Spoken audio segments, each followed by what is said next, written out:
манайхан дуу сэтгэл үг болчих. Бага хаа би бол Монгол хүмүүсээ эх орно гэсэн сэтгэлтэй ганц зүгээ олохгүй байна. Бөөгнүүлэхгүй байна. Зүгээ олохгүй байна. Зүгийг олохгүй хэрэгтэй байна. Бид нар ёсыг барих хэрэгтэй байхгүй юу? Хуулийг биш. Ёсыг хизээ монголчууд ёсоо барьж энэ их хэвлэлийг хийж чадсан цагт сая бид нар мөнгө төгрөгийн хүчин дор хүчрхэг болж гарч ирнэ. Бол ёс зүгээ тодорхойлоод ярих хүн маань ингээд ховордчиход байгаа юм болоо та гэдэг. Би ч өөрөө ёс зүйтэй биш л дээ зүгээр.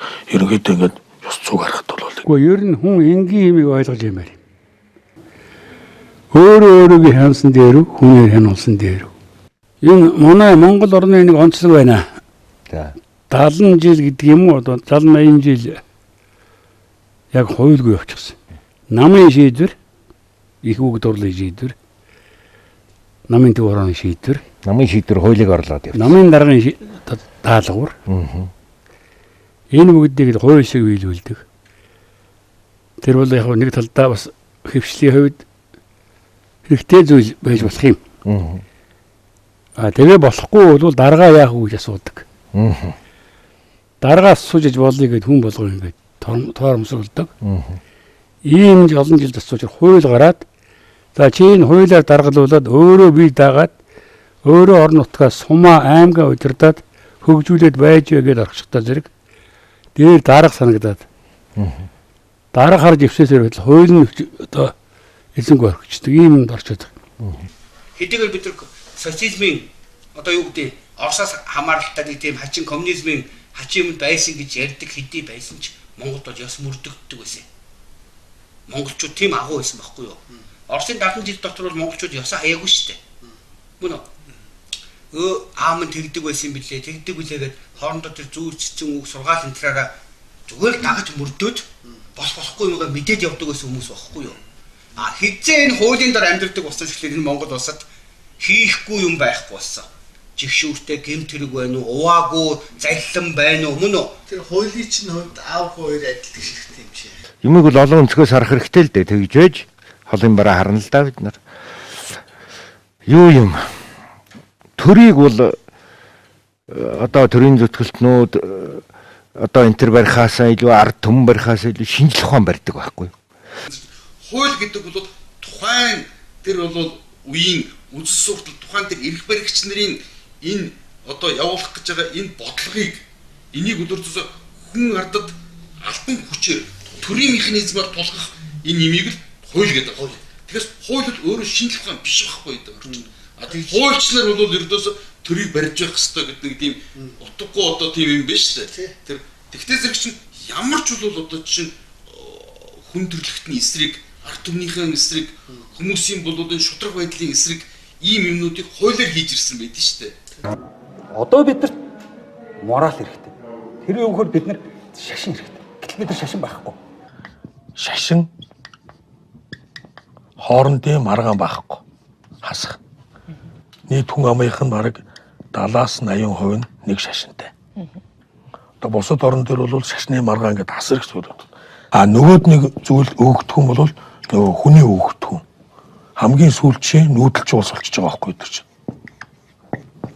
Энэ хүмүүс чинь хэл хурдан сурдаг, хаан л бол хаан амьдэрчдэг. Дээр нь бидэрт нэг маш том юм байна. Агуу түүх.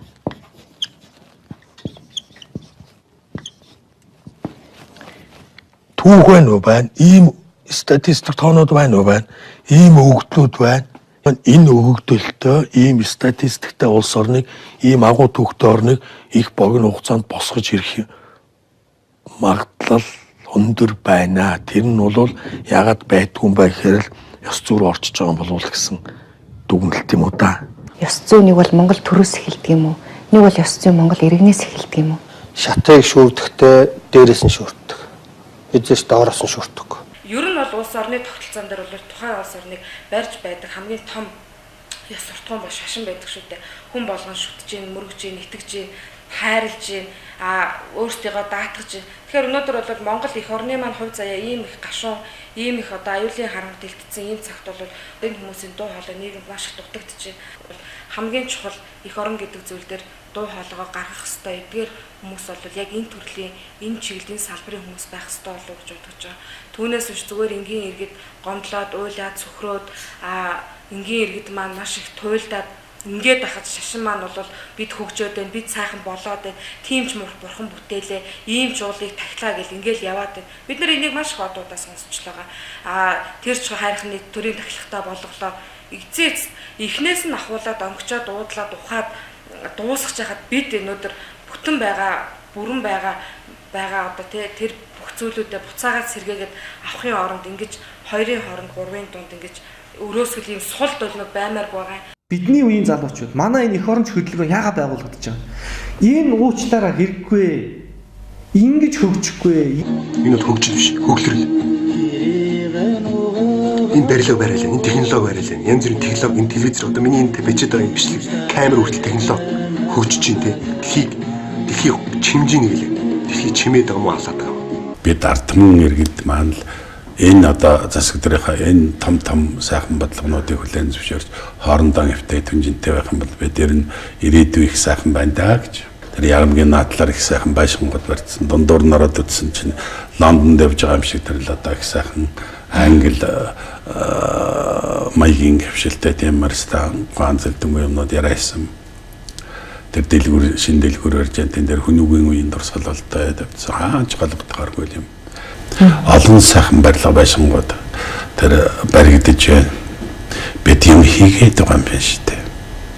Гэж ингэж бодогдож байлаа.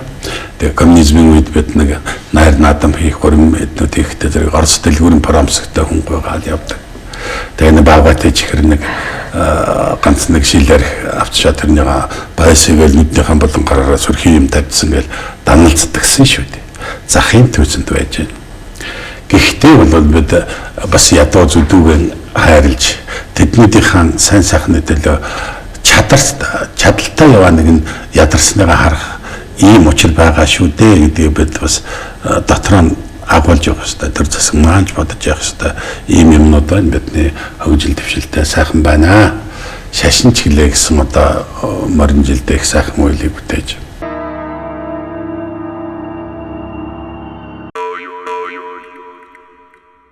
Ер нь бидний усыг бол ер нь хүний тооноос баг гаргацсан тийм л хэмжээнд байж байгаа шүү дээ. Нусаа нэгтан нүүрс гарна, чихээ худаан нүүрс, нүдээр дүүрэн нүүрс. 2-3 жилийн өмнөөс эхлээл малын уушиг бол ерөөсөн хаачин мохой зэрэгтэй бол.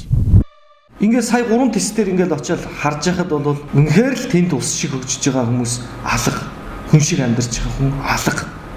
Уучлаарай энэ одоо хин энэ үгийг яах гэж хэлсэн те? Энэ хүмүүс энэ үгээ эргээд боддөг юм уу боддог юм. Би бол ингэж ийм худлаа үг хэлэхээ бодит гэж хэлнэ.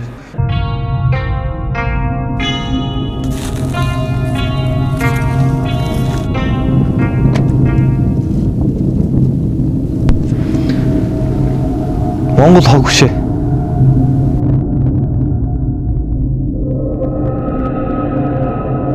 Энэ сайхан газар ингээд усгууд хүрчээд бид нар багтас суух байдал юусаа алга байна. Хүүхэд ахаснаа ишиг хариулаад маллаад доошо ишгэ хариулаад юм уу малдаа хариулаад гарахад энэ доогуур зүгээр хулан гэдэг чинь зүгээр сүргээрээ бэлчдэг анги өөрөө ийм сайхан байсан. Бид нар ийм сайхан онгон догшин байдал дээр амьдарч чадаагүй дээ.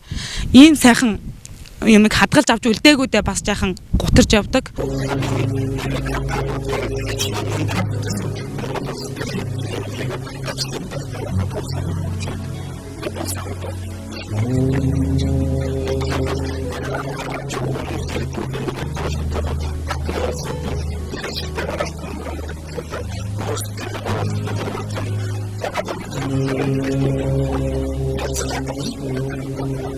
Урха байхгүйсэн бол манай энэ ус хэвээрэл багсан, манай энэ худгийн ундрах тушин мөн хэвээрэл багсан. Бидний өөр хүүхдийн хүүхдүүд амьдрах тийм боломж бол биднэрт байсан.